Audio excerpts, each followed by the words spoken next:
कामनाएं।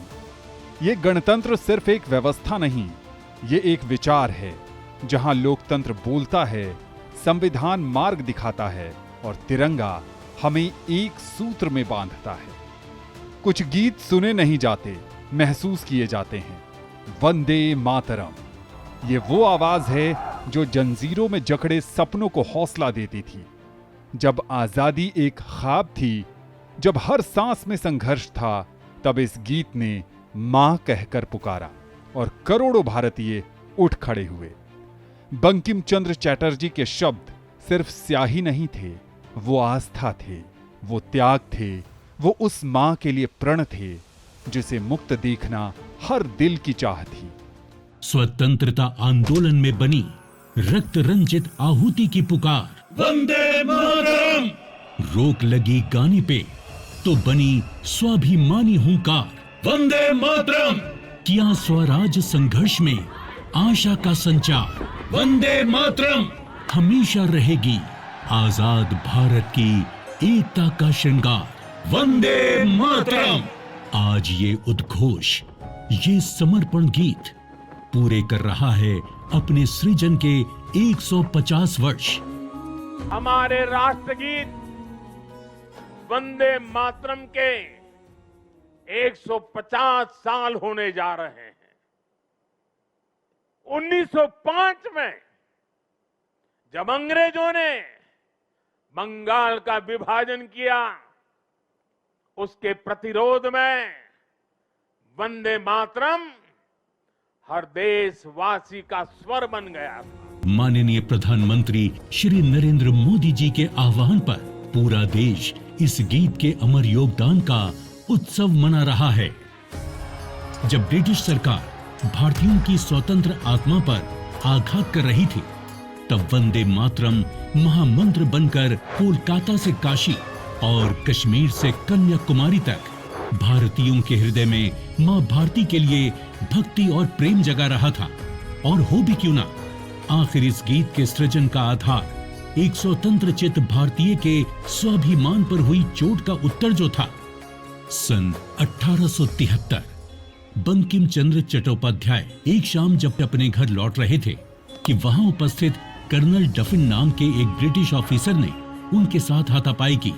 एक उच्च पद के प्रशासनिक अधिकारी होने के बावजूद इस सार्वजनिक अपमान ने बंकिम बाबू को अपने ही देश में गुलामी की असली पीड़ा का एहसास करवाया और यही घटना वंदे मातरम की रचना का आधार बनी। सन 1875 में संस्कृत और बंगाली शब्दों के संगम से भारतीय संस्कृति और आत्मगौरव के पुनर्जागरण के लिए बंकिम बाबू ने इस गीत की रचना की।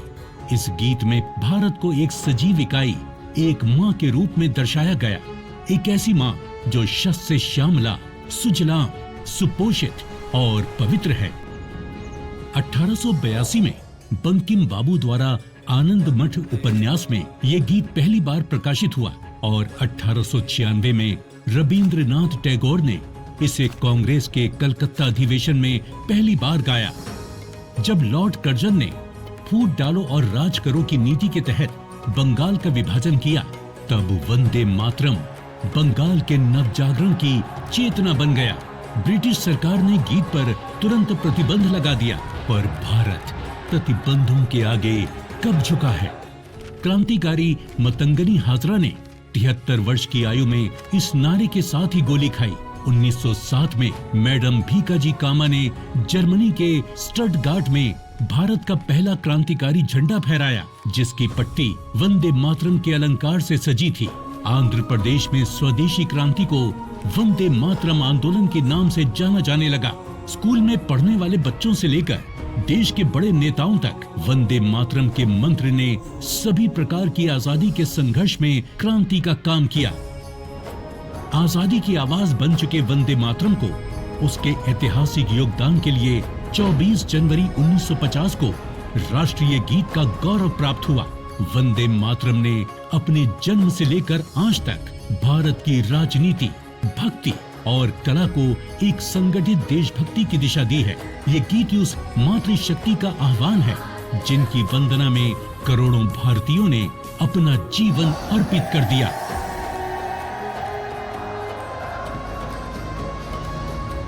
वंदे वंदे वंदे वंदे वंदे वंदे।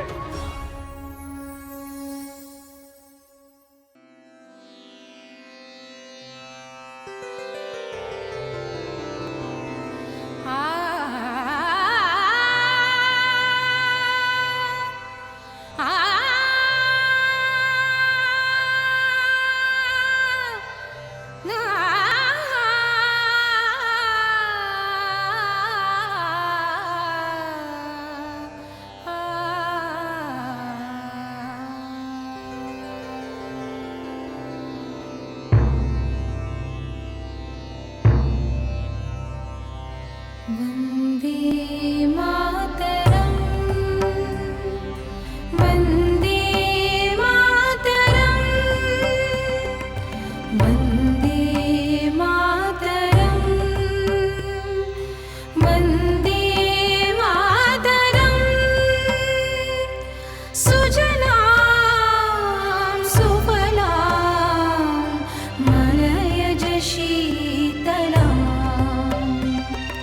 सस्य श्यामला मातरं। वंदे मातरं वंदे मातरं।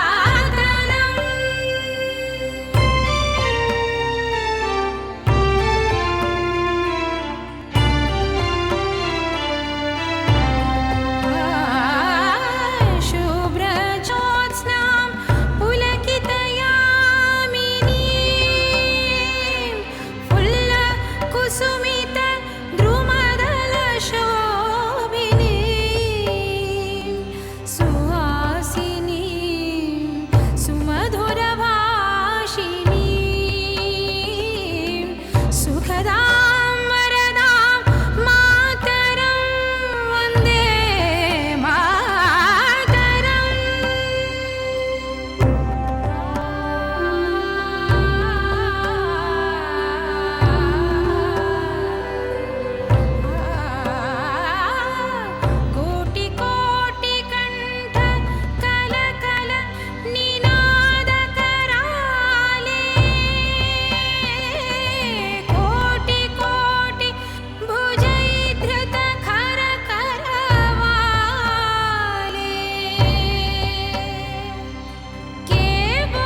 वंदे मातरम की गूंज के साथ गणतंत्र दिवस समारोह के सफल आयोजन में कई संस्थानों और इकाइयों का योगदान बेहद सराहनीय है।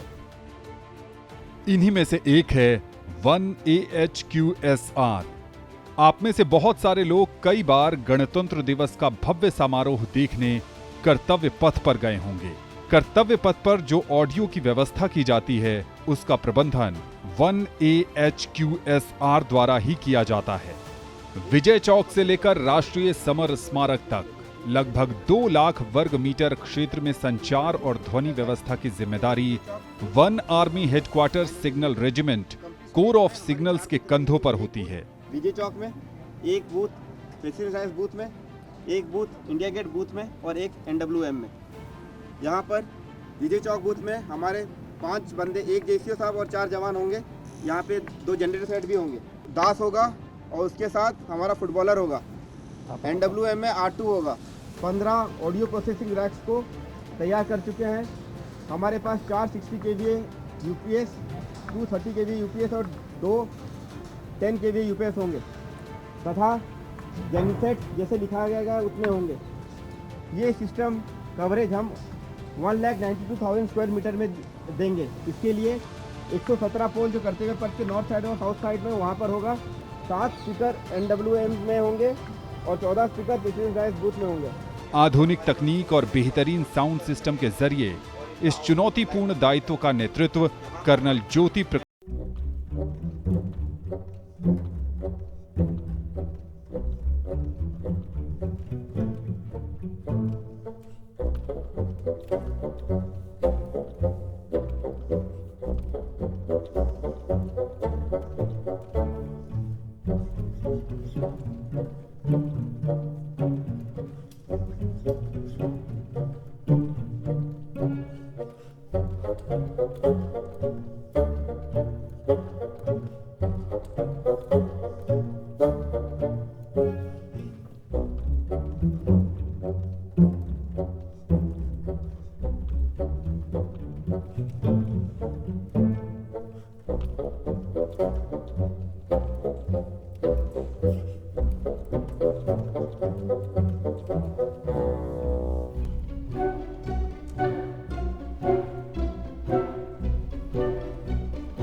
हर पर्वत हर सागर इसका अमृत भरा भंडार है।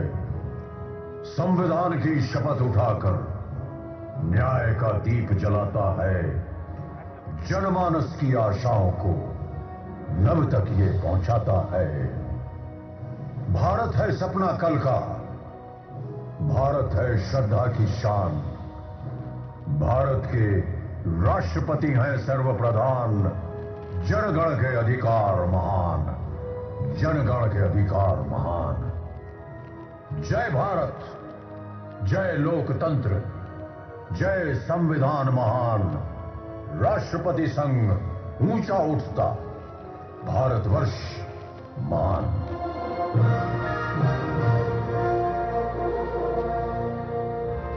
कौन है ये घुड़सवार?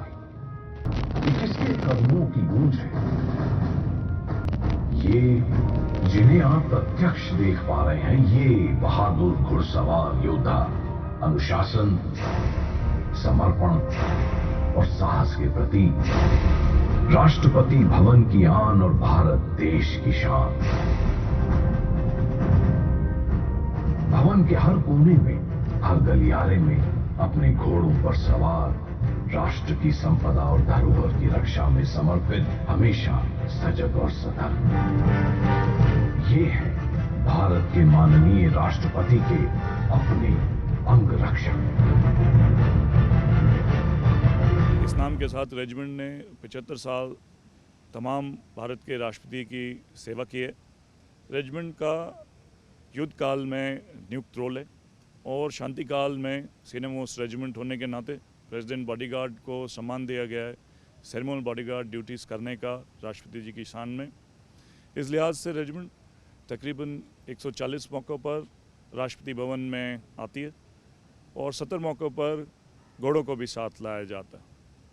प्रेसिडेंट बॉडीगार्ड रेजिमेंट तमाम घोड़े सैनिक, उनके परिवार यहीं प्रेसिडेंट्स एस्टेट में लोकेटेड है। मैं नंदी हूं, मैं कालांतर से यहीं विराजमान हूं। मेरी ही आंखों के समक्ष भारतवर्ष और राष्ट्रपति भवन का इतिहास रचा गया।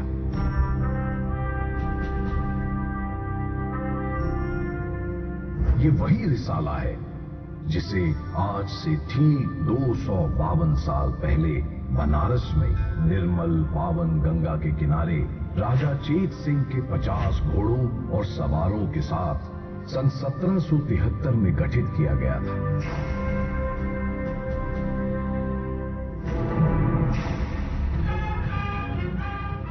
भारत के इतिहास का स्वर्णिम अध्याय 1947, जब भारत आजाद हुआ और आजाद भारत का ये रिसाला कहलाया गवर्नर जनरल्स बॉडीगार्ड इंडिया।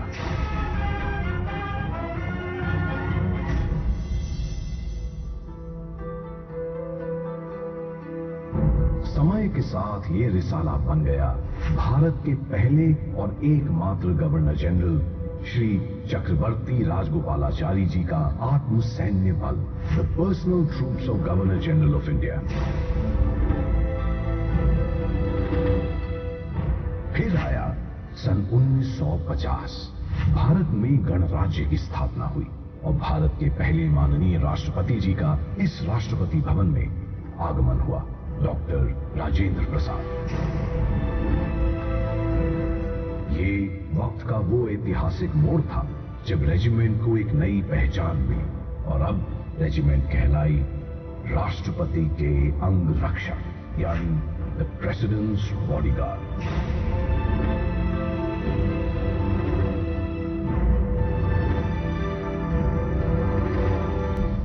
भारतीय सेना की सर्वश्रेष्ठ रेजिमेंट होने के नाते इन्हें बतौर प्रेसिडेंट्स बॉडीगार्ड राष्ट्रपति भवन में तैनात किया गया है। ये बहादुर अश्व योद्धा पूरे विश्व में भारत की सभ्यता, संस्कृति, संस्कार और परंपरा का एक जीता जागता उदाहरण है। प्रेसिडेंट बॉडीगार्ड की ड्यूटीज़ में शामिल हैं सेरेमोनियल स्टेट रिसेप्शंस पे आने वाले राष्ट्र प्रमुख अतिथियों का सम्मान करना। गेट नंबर 1 पे हम उन्हें घुड़सवार टुकड़ी के साथ में राष्ट्रीय सलूट पेश करते हैं। वो तकरीबन 2.5 मिनट के अंदर जयपुर कॉलम पार करके अपने माननीय राष्ट्रपति जी के सामने उनको पेश करते हैं। ये 2.5 मिनट प्रेसिडेंट बॉडीगार्ड के लिए बहुत ही क्रिटिकल है। ये वही टाइम है जिसमें हमने परिचय कराना है आए हुए राष्ट्र प्रमुख अतिथि का हमारी संस्कृति और सभ्यता के साथ में। हमारे घोड़े, हमारे जवान सवार, उनका पहनावा, पगड़ियाँ, जो ड्रेसेस अंगरखे हम पहनते हैं, जो बलम युधिष्ठिर को माना गया है बलम का सर्वश्रेष्ठ योद्धा, तो बलमधारी योद्धा हैं। इस तरह की एक छवि आने वाले राष्ट्र प्रमुख को पेश करके उन्हें प्रभावित करके उनके दिल में हिंदुस्तान के लिए, भारत के लिए एक जगह बनाना भी जो है हमारी ड्यूटी बन जाता है। इस लिहाज से राष्ट्रपति भवन में सेवा प्रदान करना अपने आप में एक नया अनोखा अनुभव है और बॉडीगार्ड होने का हमें बहुत ही गर्व है।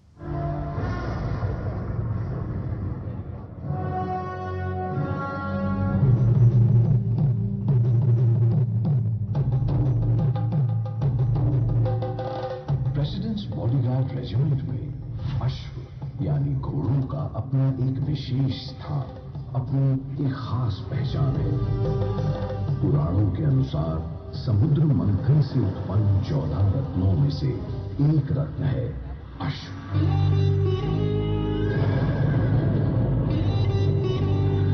धारणा है कि मंथन से उत्पन्न उच्चैःक्षवा ने अपनी प्रचंड हुंकार से ही असुरों का संहार कर दिया था और ऐसी मान्यता है कि इंद्रदेव ने उसके पंख अपने पास रखे और बाद में इस अश्व को धरती पर भेज दिया मानव की सेवा के लिए। ध्यान से देखा जाए तो हमारे स्क्रिप्चर्स में भी जो है जिक्र है घोड़ों का, रथों का। यहाँ तक कि भगवान कृष्ण भी जब गीता का ज्ञान दे रहे थे तो वो रथ पे सवार थे जिसको घोड़ों से खींचा जाता।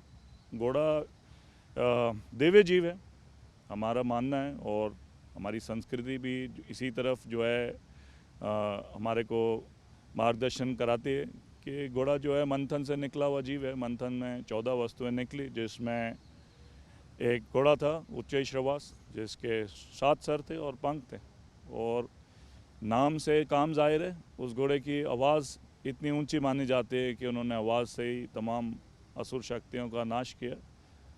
सूर्यपुत्र माना जाता। तो रेजिमेंट के लिए बहुत ही गर्व का विषय है कि हमें घोड़ों के साथ राष्ट्रपति भवन में ड्यूटी करने का, राष्ट्रपति जी की शान में सेवा प्रदान करने का मौका मिलता है। प्रेसिडेंट बॉडीगार्ड पूरे विश्व में एकमात्र एयरबोर्न कैवलरी रेजिमेंट है जहां हर सैनिक न केवल एक घुड़सवार है बल्कि एक टैंकमैन, कवचित योद्धा और पैराट्रूपर भी है। इस फॉर्मेट पे पूरे विश्व में और कोई सैनिक टुकड़ी नहीं है। और राष्ट्रपति भवन में हम as personal troops of honourable president of India नियुक्त हैं। रेजिमेंट के लिए ये बहुत ही गौरव की बात है। प्रेसिडेंट्स बॉडीगार्ड में एक असाधारण और विशेष परंपरा है। इस रेजिमेंट में सूर्य पुत्र अश्व आज भी दिव्य और शुभ माने जाते हैं। ये अश्व हमारी परंपरा, संस्कृति और सभ्यता को जोड़ने वाली एक अटूट कड़ी है। रेजिमेंट का एक सिद्धांत है, अंगरक्षक घोड़े पर नहीं, घोड़े के साथ सवारी करते हैं। परस्पर कुशलता, सम्मान और समन्वय का रिश्ता होता है अंगरक्षकों का अपने घोड़ों के साथ। रिश्ता एक दूसरे को समझने का, रिश्ता एक दूसरे के प्रति वफादारी निभाने का। रेजिमेंट ने अश्वारोहण के क्षेत्र में बेहतरीन प्रदर्शन कर भारतीय सेना और देश का नाम रोशन किया है। इनमें प्रमुख हैं 2 अर्जुन पुरस्कार, एशियन गेम्स में शो जंपिंग में स्वर्ण पदक, शो जंपिंग प्योसा में 195 सेंटीमीटर ऊंची जंप का नेशनल रिकॉर्ड।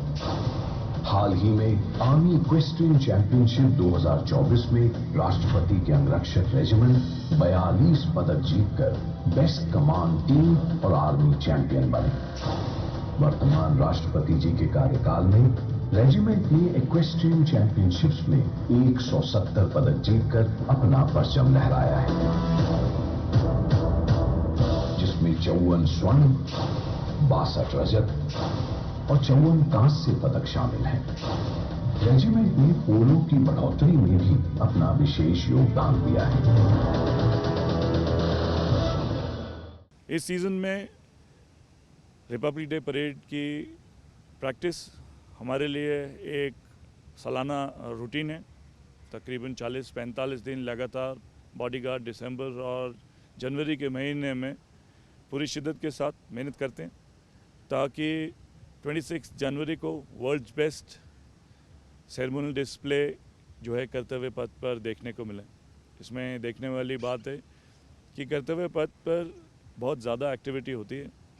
ये एक नॉर्मल रोड 26 जनवरी की शान को देखते हुए एक फेस्टिवल के लुक में तब्दील कर दिया जाता है तकरीबन 30-45 दिन के अंदर। इस लिहाज से घोड़े को भी जो है डिसेंसिटाइज यानी यूज टू करना पड़ता है और इसीलिए इतना ज़्यादा प्रैक्टिस की ज़रूरत है घोड़े की सेफ्टी को ध्यान में रखते हुए। जब तक फाइनल परेड का मौका आता है घोड़ा धीरे धीरे यूज टू हो चुका होता है कैसे इस इलाके को सजाया गया है, कैसे यहाँ दर्शक हो सकते हैं, कुछ कैमरा पर्सन, मीडिया पर्सन हो सकते हैं, झंडे लगे हुए हैं, बड़े बड़े स्क्रीन हैं, हर तरह का जो डिस्ट्रैक्शन है उसके यूज टू हो जाता है घोड़ा। और इसी प्रकार एक मिलीजुली कार्रवाई में बॉडीगार्ड यानी सवार और घोड़ा जो कि हम बॉडीगार्ड मानते हैं एक पैर में सेरेमोनियल बॉडीगार्ड ड्यूटी करते हैं और इस परेड के लिए तैयार हो जाते हैं।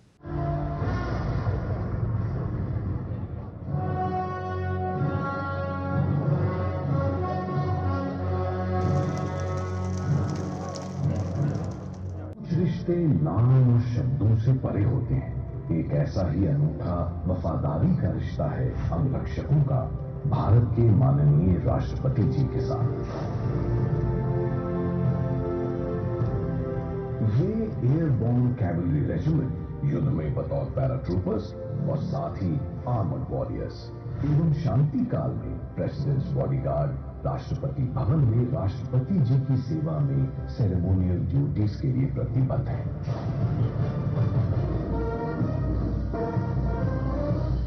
भारत के राष्ट्रपति के घुड़सवार अनुरक्षी यानी mounted escort of the honourable president of India 26 जनवरी की गणतंत्र दिवस परेड, 29 जनवरी की बीटिंग रिट्रीट, 31 जनवरी को दोनों सदनों के संयुक्त संबोधन के लिए सदन का उद्घाटन। इसके अलावा नेशनल और इंटरनेशनल प्रोटोकॉल के तहत राष्ट्रपति भवन में आयोजित कार्यक्रमों में यह अनुरक्षक अपने अनुरक्षी धर्म का सर्वोत्तम रूप से निर्वाह करते हैं। इनमें शामिल हैं ceremonial reception of heads of states, ceremonial change of guard, presentation of credentials, investiture ceremonies, oath taking and swearing in ceremonies। Regiment की विशेष सैन्य पोशाकें परिचय देती हैं हमारी संस्कृति, सभ्यता और परंपरा का। सिंदूरी लाल रंग का अंगरखा बहादुरी और बलिदान का प्रतीक है और नीला और सिंदूरी साफा, खुल्ला और पगड़ी प्रतिष्ठा और सम्मान के।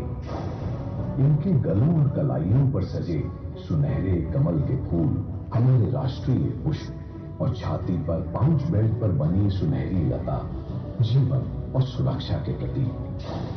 हाथ में 9 फुट 9 इंच का बल्लम स्मरण कराता है बल्लम के सर्वश्रेष्ठ योद्धा धर्मराज युधिष्ठिर का एवं किरच यानी अश्व योद्धा की तलवार सर्वोच्च कर्तव्य निर्वाहन और सैन्य कर्मनिष्ठा।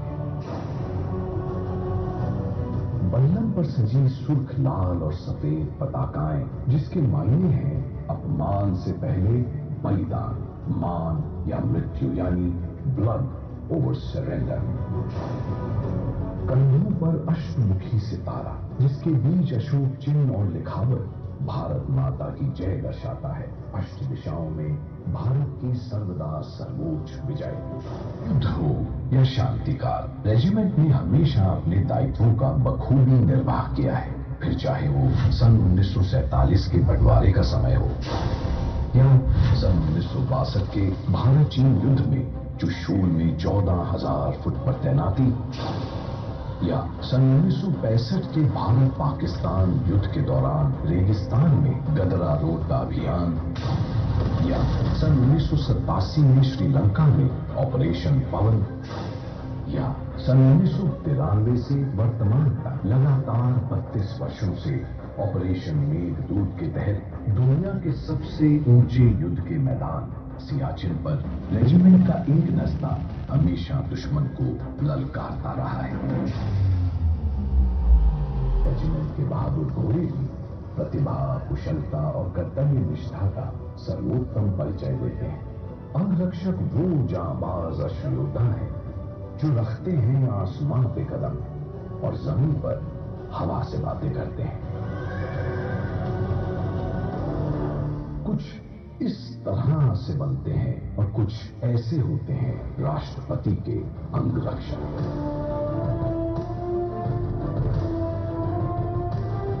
हर बहादुर अंगरक्षक की रग रग में है रेजिमेंट का आदर्श यानी मोटो और हमारा राष्ट्रघोष।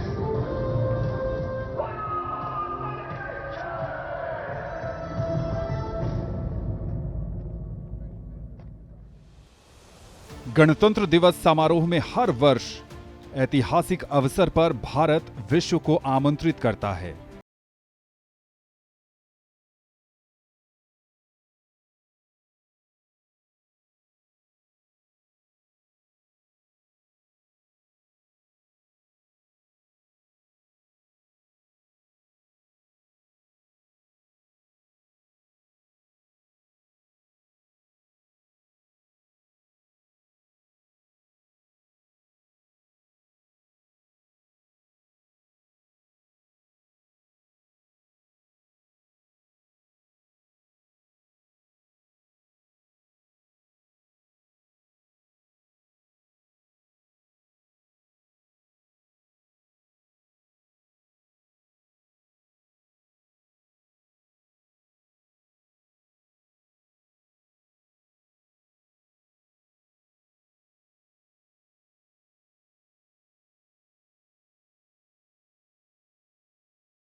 करती है तो भविष्य सुरक्षित होता है।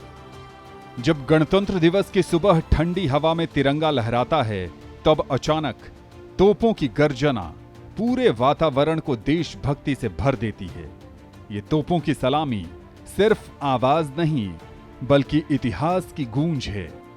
आज भारत में ये सलामी हमारे संविधान, संप्रभुता और लोकतंत्र को सम्मान देने का प्रतीक है। 1721 फील्ड सेरेमोनियल बैटरी दिल्ली में तैनात भारतीय सेना की एक विशिष्ट तोपखाना इकाई है। ये बैटरी राष्ट्रीय महत्व के अवसरों पर अपनी सेरेमोनियल गोलाबारी के लिए जानी जाती है। गणतंत्र दिवस का अवसर हो या शहीद दिवस, स्वतंत्रता दिवस पर लाल किले से दी जाने वाली तोपों की सलामी हो, या फिर किसी राजकीय प्रमुख के आगमन पर राष्ट्रपति भवन में प्रदान किया जाने वाला औपचारिक सम्मान, इन सभी गौरवपूर्ण क्षणों में 1721 फील्ड बैटरी की भूमिका अत्यंत महत्वपूर्ण रहती है।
ये धुनें सिर्फ वाद्य नहीं, भारत की अनुशासन, एकता और संकल्प की आवाज हैं। जिस तरह ताल और सुर मिलकर एक सशक्त संगीत रचते हैं, उसी तरह संकल्प और परिश्रम से रचा जा रहा है नया भारत।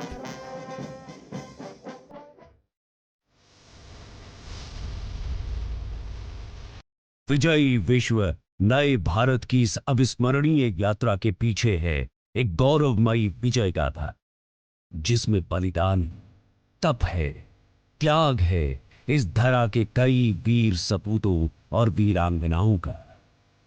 कुछ ऐसे भारतवंशियों ने उस समय एक स्वतंत्र, समृद्ध और सुदृढ़ भारत का सपना देखा, और इस सपने को साकार करने के लिए एक आवाज उठी, महात्मा गांधी की। उनके सत्याग्रह, उनके आंदोलन ने हमें वो शक्ति दी जिससे एक नए सूरज का अभ्युदय हुआ। यह संग्राम का अंत नहीं, बल्कि ये तो एक नई शुरुआत थी, संघर्ष से समृद्धि की यात्रा की शुरुआत। हमने एक एक ईंट जोड़कर देश की नींव को मजबूत किया। कभी हरित क्रांति से, तो कभी श्वेत क्रांति से, पर फिर आया युग, एक ऐसी क्रांति पर जब भारत ने अपने आत्मबल को पहचाना और फिर अपनी सुदृढ़ इच्छा शक्ति और समर्पित नेतृत्व शक्ति से विकास के शीर्ष तक पहुंचने के लिए तैयार होने लगा एक नया भारत, जहां सड़कें सिर्फ रास्ते में संभावनाओं की रीढ़ बन चुकी, जहां digital India, make in India और स्टार्टअप इंडिया जैसे अभियान भारत को आत्मनिर्भर और आत्मविश्वासी बना रहे। और जब देश की सीमाओं पर दुश्मन ने नजर उठा तो भारतीय सेना ने ऑपरेशन सिंदूर के जरिए दिखा दिया कि भारत शांति चाहता है, लेकिन यदि ललकारा गया तो जवाब दोगुना देता है, क्योंकि भारत महादेव के ध्यान में भी उतनी आस्था रखता है जितना उनके तांडव में विश्वास। आज का भारत किसी पर निर्भर नहीं, निर्णायक की भूमिका में है। राष्ट्र प्रथम, यही हमारी नीति है, यही हमारी नीयत। चाहे नीति हो या राजनीति, अब हर निर्णय होता केवल राष्ट्र हित। केवल हम भारतवंशी ही सर्वोपरि, उससे ऊपर कुछ भी नहीं। ये वही भारत है जो चंद्रमा को भी छूता है, लेकिन अपनी जड़ों को भी नहीं छोड़ता, उससे हमेशा जुड़ा रहता। आज जब हम अपना तिरंगा लहराते हैं तो उसमें न केवल आजादी का गौरव बल्कि नव भारत के संकल्पों की चमक भी। तो आइए हम सब मिलकर संकल्प लें कि हम इस संघर्ष से समृद्धि की यात्रा को और भी ऊंचाइयों तक पहुंचाएंगे, क्योंकि ये भारत है और दुनिया अब जान गई है कि भारत जब ठान लेता है तो इतिहास रचता है। आज का भारत स्पेस से महत्वाकांक्षी दिखता है। आज का भारत निडर दिखता है। आज का भारत कॉन्फिडेंट दिखता है। आज का भारत गर्व से पूर्ण दिखता है।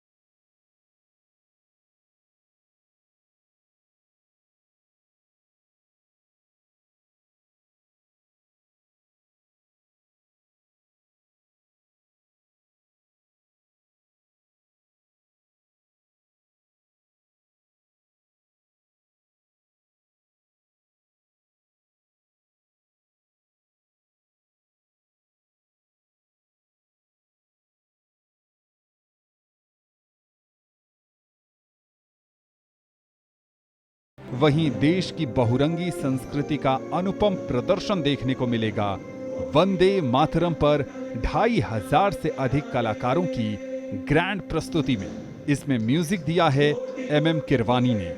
शंकर महादेवन की सुरीली आवाज और मशहूर अभिनेता अनुपम खेर के प्रभावी संवाद ने इसे दिलकश बना दिया है। नमस्कार, मैं हूं मेघा नायर, मोहिनीअट्टम परफॉर्मर, और यहाँ पे परेड में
नमस्कार, जय महाराष्ट्र। आम्ही महाराष्ट्रातून team Maharashtra Bhairi Bhavani performing arts Mumbai यांच्याकडून महाराष्ट्र रिप्रेझेंट करण्यासाठी इथे दिल्ली येथे आलेलो आहे। 26 जानेवारी प्रजासत्ताक दिनानिमित्त होणाऱ्या प्रोग्राममध्ये आम्ही टीम महाराष्ट्र आपला महाराष्ट्राचा गोंधळ हे लोकनृत्य सादर करतोय. तरी आम्हाला इथे येऊन खूप छान वाटलं. इथले सर्व परिस्थिती आमच्यामध्ये खूप सारे काही जुने आर्टिस्ट आहेत, काही नवीन आर्टिस्ट आहेत, यांना इथे परफॉर्म करण्याची संधी मिळते. याचा आम्हाला खूप अभिमानसुद्धा वाटतो की देशासाठी आणि महाराष्ट्रासाठी आम्ही काहीतरी वेगळं काहीतरी करतोय आणि आज इथे दिल्ली कर्तव्यपथ इथे आमच्या महाराष्ट्राला रिप्रेझेंट करतोय. याचा खूप अभिमान आहे आम्हाला. आणि पुन्हा एकदा सर्वांचे दूरदर्शन टीव्हीचे खूप खूप धन्यवाद आणि पूर्ण कल्चरल मिनिस्ट्री इंडिया आपले देशाचे महामहिम पंतप्रधान श्री नरेंद्र मोदी यांचे खूप आभार. यांनी खूप चांगल्या लेवलचा कार्यक्रम हा इथं आयोजित केलेला आहे. विविध राज्यातून खूप चांगले आर्टिस्ट क्लासिकलमध्ये असू दे, फोकमध्ये असू दे, वेगवेगळ्या पद्धतीमध्ये इथे आलेले आहेत आणि आम्हाला इथे खूप चांगल्या पद्धतीने इथे एक वेगळं बघायला येते. आज आपले विविध प्रकारची कर्तव्य आम्ही आज इंडियन नेव्ही असू दे, आर्मी असू दे, एअरफोर्स असू दे यांचीसुद्धा बघायला मिळाली. त्यामुळे खूप चांगला अनुभव आमच्यासाठी होता. तर पुन्हा एकदा सर्व टीमचे आमच्याकडून खूप खूप आभार आणि टीम महाराष्ट्राकडून मानाचा मुजरा. धन्यवाद. जय छत्रपती शिवाजी महाराज की जय भवानी. नमस्कार, मैं Santosh Nair. I am the chief choreographer of the entire event जो हम कर रहे हैं अभी. इसे appoint by ministry of culture and Sangeet academy and नो जोन कल्चर सेंटर. इसमें अराउंड 2500 आर्टिस्ट परफॉर्म कर रहे हैं और इस बार का रिपब्लिक डे का जो थीम है वंदे मातरम, क्योंकि हम पूरा हिंदुस्तान इस बार 150 वर्ष सेलिब्रेट कर रहा है वंदे मातरम का. तो इस बार बड़ा इम्पोर्टेंट है हम सब के लिए कि हम इस गाने को ये जो हमारे लिए लिखा गया है जो इतना पुराना गाना, उसको हमने एक नृत्य के द्वारा और एक सॉन्ग जो है उसको लेके एक नई एक विचारधारा हमने इस नृत्य के द्वारा पेश करने की कोशिश करी है फ्रॉम ऑल ओवर इंडिया, जिसमें क्लासिकल, फोक और ट्राइबल सब लोग एक मिला के हमने इसको एक थीम में बांधने की कोशिश करी है, जो हम पिछले 1 महीने से इसमें काम कर रहे हैं. नमस्ते. ओम श्री गुरुभ्यो नमः. We are from Bhartakala Grama, Bangalore. We are presenting the classical dance form of Kuchipudi at Republic Day Parade, the prestigious dance form from Andhra Pradesh. And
to perform here.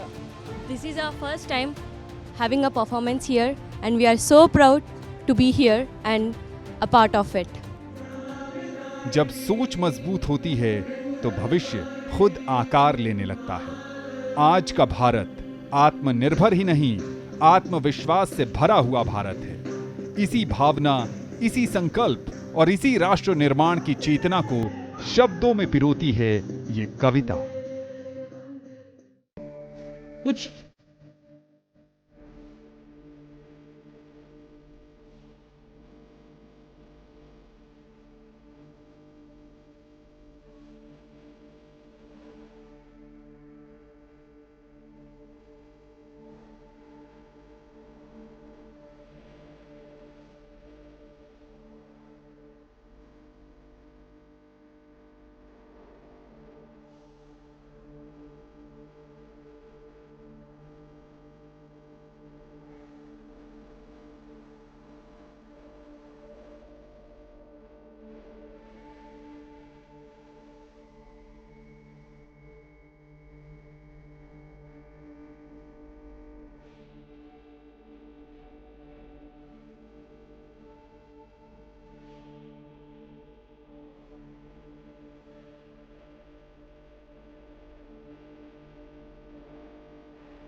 नमस्कार, मैं ग्रुप कैप्टन शुभांशु शुक्ला आप सभी भारतवासियों को देश के 77वें गणतंत्र दिवस की हार्दिक शुभकामनाएं देता हूं। जय हिंद, जय भारत। ये जर्नी मेरी अकेले की नहीं थी, ये भारत की जर्नी थी, जो कि मैं इसी चीज़ को मानता हूं। और इस सम्मान के बाद तो मुझे लगता है कि जिस तरह की जिम्मेदारी है मेरे ऊपर, जो इस मिशन के दौरान और उसके बाद जो मेरे कंधों पे आई है, वो और बढ़ जाती है। जब आप काम करते हैं, आगे बढ़ते हैं और उसके बाद आपका देश आपको सम्मानित करता है, तो आपकी इच्छा और होती है कि आप और आगे बढ़ चढ़ कर और किसी भी दिशा में देश के लिए कंट्रीब्यूट करें और आगे बढ़ के काम करें। तो मुझे लगता है कि मैं इस सम्मान को उसी नज़र से देखता हूँ। भारत एक बहुत प्रोग्रेसिव जर्नी पे निकल पड़ा है, बहुत ही गोल्डन जर्नी पे निकले हैं। हमने बहुत सारे बोल्ड एम्बिशंस निर्धारित किए हैं अपने लिए। स्पेस के क्षेत्र में मैंने बताया कि गगनयान, भारतीय अंतरिक्ष स्टेशन और मून पे लैंडिंग की हम बात करते हैं। बट एज अ नेशन, चाहे वो AI सेक्टर हो, चाहे वो इंफ्रास्ट्रक्चर की बात करें हम, बट ओवरऑल इन सबको कंबाइन करें तो हमारा जो बिगेस्ट एम है वो ये है कि भारत एक विकसित भारत बनना चाहिए 2047 तक। तो जितने भी बच्चे ये देख रहे हैं, जितने भी यूथ ये देख रहे हैं, मेरा मैसेज आपको ये है कि भारत विकसित भारत तभी बनेगा जब आप ये सोचेंगे कि ये आपकी ज़िम्मेदारी है, ये हम सब की ज़िम्मेदारी है कि हमको भारत को यहाँ से लेकर विकसित भारत तक हम बनाने में हमें कंट्रीब्यूशन देना है, हमें कंट्रीब्यूट करना है। तो मेरा मैसेज यही है कि आप अकाउंटेबल बनिए, आप ये ज़िम्मेदारी लीजिए और आगे से आगे बढ़कर कमाल का काम करके दिखाइए। और मुझे लगता है कि 2047 के हम उससे पहले ही शायद ये मुकाम हासिल कर पाएंगे।